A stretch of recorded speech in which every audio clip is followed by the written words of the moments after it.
Hey everyone, how's it going? I've just thought to do a bit of a vlog on my upcoming surgery, which I'm having next Tuesday, which is a knee replacement on my right knee. I've looked on the internet, I've looked on YouTube, and there's not many videos of people doing this type of vlog on knee surgery. So I thought I'd just do one to help you people out there, and just so you can see my road to recovery from a personal perspective. So 2 years ago, I started suffering with really bad pain in my right knee. This has been ongoing since 2014, in all honesty. I was diagnosed with psoriatic arthritis because in Lanzarote, I was walking around, sudden sharp pain in my knee. I had it for a good 2 weeks, got home, went to see my GP. They referred me to rheumatology where I was diagnosed with psoriatic arthritis because I have a bit of a skin condition on my hands. It's not as bad as what it used to be. It was a case of all my skin was pitting, it was cracking, it was itchy, and that was resolved with like steroid creams, Dermavates, moisturisers, and sun lamp treatments, and it all went. And then suddenly I woke up one morning, I was like a tin man, and I was in a lot of pain. And then that's when they diagnosed me with psoriatic arthritis. So for that condition, I take 6 tablets a day. The sunshine works fantastic for me. I love the sun. So during the winter, I tend to go away during the winter to sunnier climes. So yeah, that's the basic background of my condition. But the knee, as you see in the start of the video, I posted a couple of pictures, and that's my knees today and what they look like. So prior to the operation, I went to rheumatology. They referred me to some other department within the hospital, and they took swabs between my groin and my nose, my height, my weight, a blood test, blood pressure. Then they took me to another room where they discussed my medication, what I'm taking, and then took me to another room where I seen another nurse, and she said, yes, you can take that medication, you can't take that medication. And that was it basically. And then they said to me that you get a date after a certain date, because I've had cortisone injections in both knees, and you have to wait at least, I'm sure she said about 12 weeks apart, because the surgeons won't operate if you had a cortisone injection any within a 12-week period. So I had the cortisone prior to the pre-op, and then she said I had to wait another 8 weeks. That took me to around about the 11th of August. So I was waiting for the dates to come through. I phoned up the hospital, asked them for any cancellations, because I am really, really suffering now. My mobility, it's so painful. I can't walk far. I've got to constantly stop, stand round. Sometimes I may need a crutch. Sometimes I may need a walking stick. I can't even walk 40 metres or 30 metres or even 20 metres on some days. I wake up really stiff in the morning. So yeah, it's a debilitating disease, is osteoarthritis and psoriatic arthritis together. So on Tuesday this week, I have received a phone call from the hospital asking can I make a surgery the following Tuesday, which I said yes, absolutely. I'm get me in soon as I really need this operation. So I went into joint school, what they call joint school yesterday, because prior to the operation you got to go into a little classroom where they discuss everything about the surgery and then the therapy afterwards that you're going to experience. They also gave me a bottle of Hibby Wash. Now the Hibby Wash is like an antibacterial scrub. I got to shower 2 days prior to the operation with this stuff, head to toe. And then on the day of operation, I've got to shower again with this stuff again. I'm going in for surgery on the afternoon of next Tuesday, which will be the 16th of September. Prior to leaving, they give me a pack. Now, I've not really looked at the pack properly, so I have glanced at it quickly.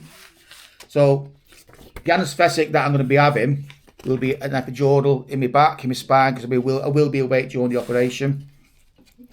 So I won't feel anything down from waist down to my feet. I won't feel anything during the surgery at all. I will be, as they said, there will be a way. They'll put a curtain in front of me so I can't see what the surgeon's doing. He said I can bring earphones in if you want to listen to any music or anything else on my phone whilst the surgery is being conducted. If I do not want to, then they'll give me some headphones to drown out the sewing noise and the drilling, whatever they're going to do. I believe they're going to cut so much bone off my knee as well, so that they can fit the metal plate that's going to go over my knee with the plastic ball joints. Yeah, then another leaflet is a National Joint Registry enabling improvements in patient outcomes. So I think it's like a register that they have, and then probably do like follow up things on that register.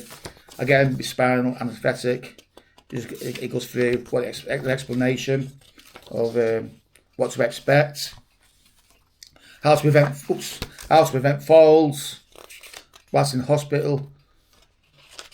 Yeah. Again, the Hibby wash, the leaflets, how to use it. All the explains it all, where to rub it, how to dry yourself afterwards with a clean towel. So we've got to use that. The therapy services, rapid recovery program, and joint school knee surgery. Now this is a big document. Whilst I was at joint school, which is in the leaflet as well. Before I can go home, I've got to go upstairs. Within the ward where I'll be staying in my own little private room. Apparently, that's just reduce infection. But in the ward, you have like I've passed it about 5 steps with like a landing surface, rails going up. Before I can go home, I need to walk up them stairs. I need to walk up them. So again, it tells you the day of operation, day 1, day 2. I could be in hospital for up to 3 days.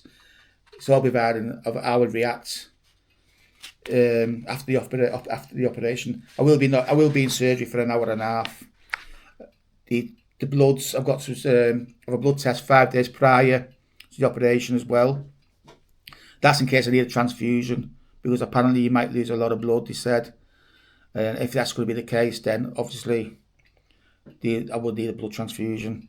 So that's good. I have that blood test tomorrow, which would be Friday the 12th, I think it is. I think it's 12th. Yeah, it's Friday the 12th. The toilets, stairs, everything. It explains everything in this: how to lie down, how to sit down, the exercises that you need to do. You've got to do at least 10 exercises a day, all in that leaflet. Then more hip and knee replacement surgery.